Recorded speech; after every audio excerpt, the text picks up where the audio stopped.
Hello and welcome to another GCSE revision video, and in this video we're going to be looking at fractional indices. Let's take for example a raised to the power 1/2. Well, if we multiply that by itself using the law of indices, we get a to the power of 1/2 plus 1/2, which is a to the power 1, which is just a. So we have to ask ourselves what number, when multiplied by itself, is a. Okay, well that's pretty much the very definition of the square root of a. The square root of a means the number such that if you multiply it by itself gives you a.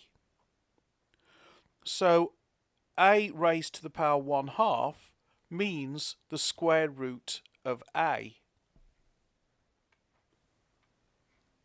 Okay, so what if we had a raised to the power 1/3? Well, if we multiply a to the power 1/3 by a to the power 1/3 by a to the power 1/3, so that's the same as a to the power of 1/3 plus 1/3 plus 1/3 according to the law of indices. Now 1/3 plus 1/3 plus 1/3 is just 3 times 1/3, which is 3 over 3, which is 1. So a raised to the power 1/3 times a to the power 1/3 times a to the power 1/3 is just a. A times a times a is just a cubed. So what number, when cubed, is going to be a? Well, again, that's the very textbook definition of the cube root of a. The cube root of a is the very number that when cubed gives us a. So a to the power 1/3 is the cube root of a. In fact, this works for any fraction. So for example, a to the power 1/4 raised to the power 4 will give us a. So a to the power 1/4 is the fourth root of a. A to the power 1/5 is the fifth root of a, and so on. So, put simply, fractional powers are roots. Okay, fair enough, but what about something like a raised to the power 2/3? Okay, well, a to the power 1/3, when multiplied by itself, will give us a to the power 1/3 plus 1/3, which is a to the power 2/3. So a to the power 2/3 is basically the same as saying a to the power 1/3 multiplied by itself. But we've already established that a to the power 1/3 is the cube root of a. And since a to the power 2/3 is the same as a to the power 1/3 times a to the power 1/3, that means a to the power 2/3 must be the same as the cube root of a multiplied by the cube root of a. Which means a to the power 2/3 is the same as the cube root of a all squared. An alternative way we could have looked at it is to say a to the power 2/3 times a to the power 2/3 times a to the power 2/3 is equal to a to the power 2/3 plus 2/3 plus 2/3, which is a to the power 3 times 2/3. The 3's cancel out, so that gives us a to the power 2, which is a squared. So what number, when cubed, is a squared? Again, that's the textbook definition of the cube root of a squared. So the cube root of a squared times the cube root of a squared times the cube root of a squared is just a squared. So a to the power 2/3 means the same thing as the cube root of a squared. Which brings us to our general law of indices. A to the power m over n is equal to the nth root of a raised to the power m, which is mathematically identical to the nth root of a to the power m.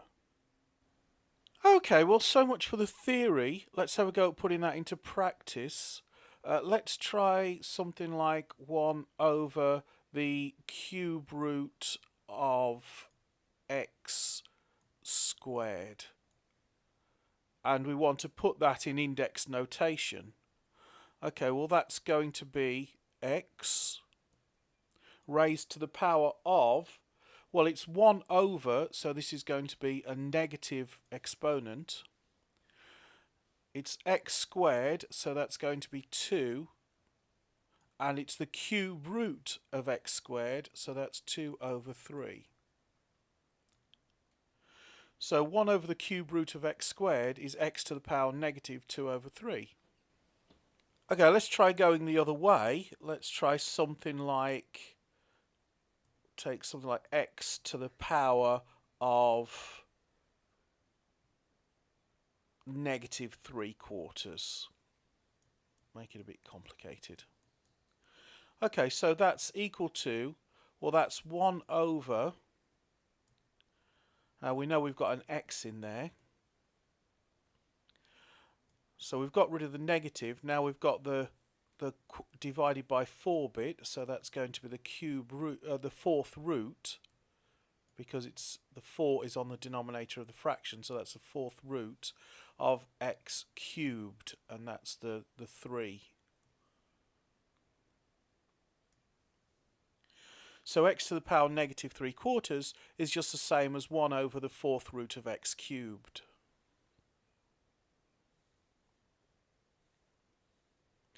Incidentally, if you had said which is equal to 1 over the 4th root of x all cubed, that would also have been correct. The two are mathematically identical. And we can show that by taking 1 over the 4th root of x.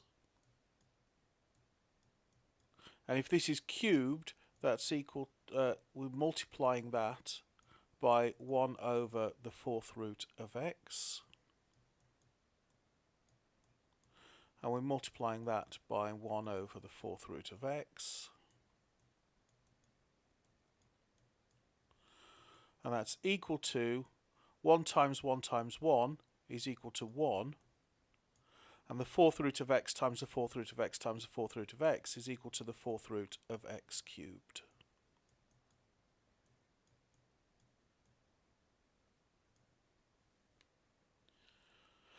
Okay, I hope that was all useful, and I'd like to wish you all the best with your revision and all the best with your exams. Why don't you have a go at trying a few examples for yourself, and I'll see you in another video.